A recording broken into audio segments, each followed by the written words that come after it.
What actions have you suggested? I know, it's not your job to be the face of representation in the women's game, far from it.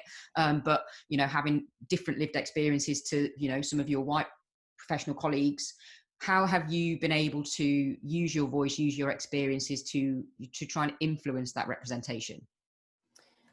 I think it's really important that as players we do speak up and we do try and help out as much as possible. I was having a conversation with the PFA not so long ago, and they were saying they've done these campaigns, they've done all these interviews and things like that, but they're not getting the uptake from it because they're not players and they're not in the eye of the people, and people, not that they won't listen, but do they take attention straight away? Maybe not.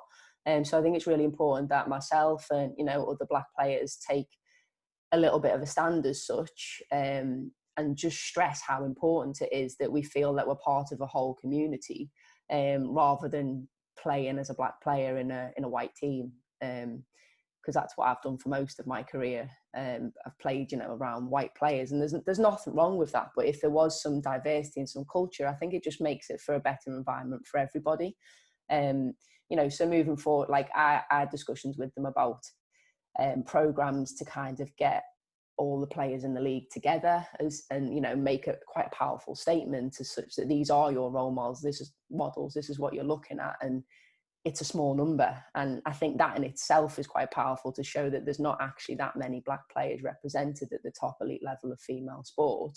And then going forward, these are your role models, we want more. So really driving it and then collating that data of where the Black players are, or the BAME players are in the league, collating that data across from southern right up to northern, and seeing can you allocate areas where maybe for some reason players are falling away, and that's then where you would target to help increase participation and access to kind of training facilities, things like that. I think that's really important because a lot of the elite training facilities now are in the middle of nowhere.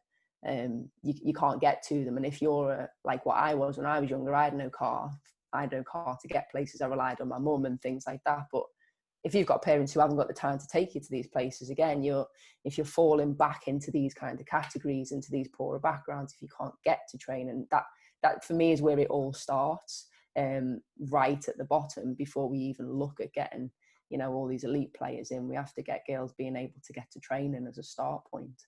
Yeah, definitely.